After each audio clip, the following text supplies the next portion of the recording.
Hello friends, नमस्कार। स्वागत है मेरे चैनल इन्वेस्टमेंट योगी पर। फ्रेंड्स, अगर आप चैनल पर नए हैं तो इस चैनल को सब्सक्राइब करिए, बेल आइकन दबाइए और उसके बाद नोटिफिकेशन में ऑल का बटन जरूर दबाइए ताकि आपको मेरे नए नए वीडियोस के नोटिफिकेशन हमेशा मिलते रहें। तो आइए इस वीडियो को शुरू करते हैं। तो फ्रेंड्स, प्राइमरी मार्केट में एक और कंपनी का आईपीओ आने वाला है और उस कंपनी का नाम है Uniparts India limited. Uniparts India limited के आईपीओ पर डिटेल एनालिसिस करेंगे और जानेंगे कि इस आईपीओ को अप्लाई करना चाहिए या इसको छोड़ देना चाहिए, क्या करना चाहिए, कंप्लीट एनालिसिस करेंगे। फ्रेंड्स, अगर आप इस चैनल पर नए हैं तो इस चैनल को सब्सक्राइब जरूर करें, लाइक और कमेंट भी करें। इससे इस चैनल पे हमारा मोटिवेशन बढ़ता है। चलिए फ्रेंड्स, तो फिर इस वीडियो को शुरू करते हैं और जानते हैं कि ये आईपीओ कैसा है।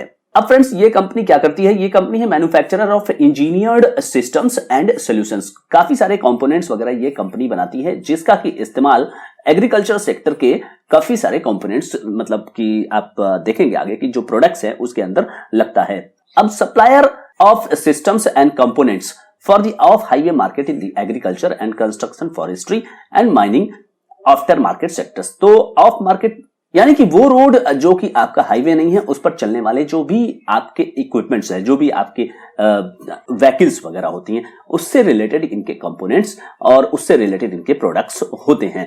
जैसे आपके जो एग्रीकल्चर से रिलेटेड जो ट्रैक्टर्स वगैरह हो गए या फिर क्रेन है और जो भी हैवी लोडर्स वगैरह है जो कि एग्रीकल्चर, माइनिंग, ये सब में प्रयोग होते हैं, तो इसके लिए प्रोडक्ट्स ये कंपनी बनाती है।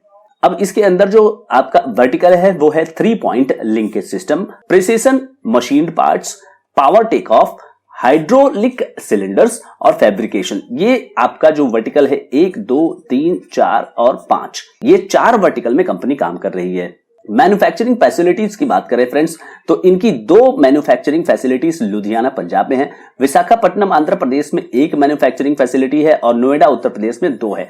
तो आप देखिए 2 + 1 + 2 यानी कि टोटल 5 मैन्युफैक्चरिंग फैसिलिटी इनकी है। Warehousing and distribution facility at Eldridge Iowa, यानी कि यूएसए में यहां पर इन्होंने बनाया हुआ है अपना वेयर हाउसिंग और डिस्ट्रीब्यूशन फैसिलिटी। और उसके अलावा warehousing and distribution facility इन्होंने अगस्ता जॉर्जिया यूएसए में बनाया हुआ है। तो यूएसए में इनका प्रेजेंस अच्छा खासा दिखाई दे रहा है आपको। ग्लोबल बिजनेस मॉडल इनका है इंटरनेशनल सेल्स का, लोकल डिलीवरी का, डायरेक्ट एक्सपोर्ट का और वेयर हाउस सेल्स का। यानी इंटरनेशनल सेल्स जो कि इंडिया के बाहर जो ये करते हैं उसका, लोकल डिलीवरी जो कि यहाँ जो भी वेयर हाउसेस इनके हैं उसके माध्यम से ये लोकल करते हैं, चाहे वो इंडिया की बात करें या फिर यूएस में जो वेयर हाउस है उसके माध्यम से यूएस में जो सेल्स है उसकी बात करें।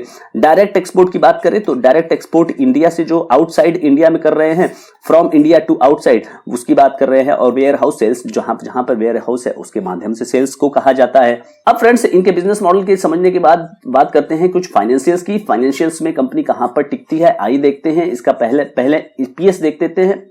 ईपीएस में साल 2019-20 का ईपीएस है 14 रुपए 20 पैसे, साल 2020 का है 21 रुपए 12 पैसे और साल 2021-22 का है 37 रुपए 74 पैसे। 14 रुपए का ईपीएस करीब 3 गुना हो चुका है। फ्रेंड्स, रिटर्न ऑन नेटवर्थ की बात की जाए तो साल 2019-20 का 13.5%, साल 2020-21 का 16.63% और साल 2021-22 का 24.35%।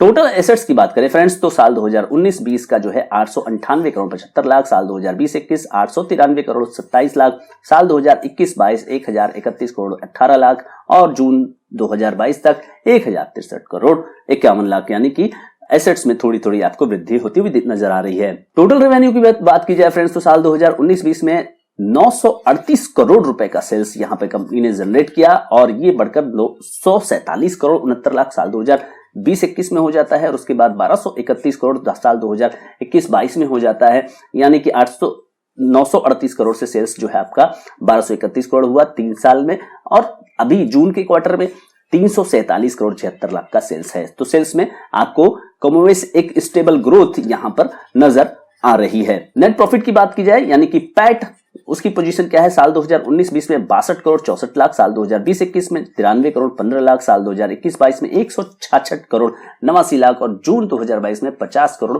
52 लाख। यानी आप अगर इनके नेट प्रॉफिट की बात करें तो जो 62 करोड़ का नेट प्रॉफिट था उसको ये 3 गुना के आसपास करने में सफल हो गए हैं, 166 करोड़ के आसपास। अब फ्रेंड्स बात करें पीई रेशियो की, जो इनका अपर प्राइस बैंड है, उससे अगर हम इसे कंपेयर करें ईपीएस की, तो ये 15 रुपए 29 पैसे नजर आता है। तो 15 रुपए 29 पैसे वैल्यूएशन काफी आकर्षक इसके नजर आते हैं। फ्रेंड्स ये जो इशू है ये है total 100% offer for sale. 835 crore 61 lakh रुपए के ऑफर फॉर सेल आ रहे हैं, जिसमें कि कोई भी फ्रेश इशू नहीं है। कंपनी को इस इशू से कुछ भी मिलने वाला नहीं है। फ्रेंड्स प्रमोटर्स हैं गुरदीप सोनी और परमजीत सिंह सोनी, ये अपने शेयर्स यहां ऑफलोड कर रहे हैं इस ओएफएस में। पैसे का इस्तेमाल क्या होगा? कोई इस्तेमाल नहीं है, ये ओएफएस है, कंपनी के प्रमोटर्स के पास पैसा जाएगा। आईपीओ खुल रहा है 30 नवंबर को और बंद हो रहा है 2 दिसंबर को। फेस वैल्यू शेयर की है 10 रुपए और प्राइस बैंड है 548 रुपए से 577 रुपए। अब फ्रेंड्स बात करें मिनिमम साइज की रिटेल कैटेगरी में, एक लॉट के लिए 25 शेयरों के लिए आपको आवेदन करने होंगे 14,425 और मैक्सिमम साइज 13 लॉट के लिए 325 शेयरों के लिए 1,87,525 रुपए आपको लगाने होंगे। फ्रेंड्स अगर आपको ये शेयर नहीं मिलता है तो 8 दिसंबर को आपको पैसा मिल जाएगा। अगर आपको शेयर मिल जाता है तो 9 दिसंबर को आपके डीमैट अकाउंट में क्रेडिट हो जाएगा और आईपीओ की लिस्टिंग डेट है 12 दिसंबर 2022। ऑफर क्यूआईबी के लिए 50% रिजर्व है, एनआईआई के लिए 15% और आरआईआई के लिए 35%। कॉम्पिटिटर्स की बात करें फ्रेंड्स तो कौन कौन से कॉम्पिटिटर हैं? बालाकृष्ण इंडस्ट्रीज 26.44 इसका पीई रेशियो है और भारत फोर्ज 36 का पीई रेशियो है, रामकृष्ण फोर्जिंग 18 का पीई रेशियो है। फ्रेंड्स क्या करना चाहिए? क्या अप्लाई करना चाहिए या फिर छोड़ देना चाहिए? कैसा है आईपीओ? तो अगर इस आईपीओ की बात की जाए तो आईपीओ का जो पीई वैल्यूएशन है यानी कि वैल्यूएशन है, तो फ्रेंड्स क्या करना चाहिए? इस आईपीओ में अप्लाई करना चाहिए या फिर अवॉइड करना चाहिए? बेसिकली ये जो आईपीओ है ये एक ऐसा आईपीओ है जो एग्रीकल्चर सेक्टर को ही ये सपोर्ट करता है, उसके लिए ये इक्विपमेंट्स जो है वो बनाता है।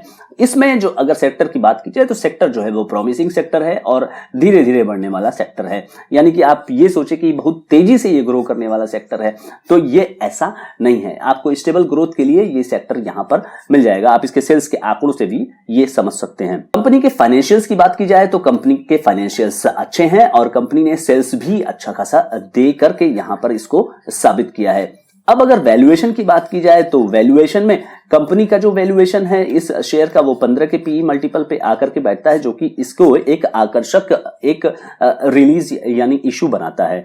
तो वैल्यूएशन आकर्षक है, पर एक जो मैटर ऑफ कंसर्न है वो ये है कि ये कंप्लीट ओएफएस है, यानी कि कंपनी के पास यहां पर पैसा नहीं जाने वाला है। तो यहां पर ये एक मेजर कंसर्न है इस आईपीओ से रिलेटेड। तो फ्रेंड्स दो चीजें हैं। तो सबसे पहली चीज है कि लिस्टिंग गेन है, तो यहां पर जो है वो एक डाउटफुल कंडीशन में नजर आ रहा है सिंस इट इज ओएफएस, और यहां पर इसको कितना रिस्पांस मिलेगा ये अभी बताना थोड़ा सा मुश्किल है। आईपीओ के दूसरे दिन यहां पर चीजें क्लियर होंगी।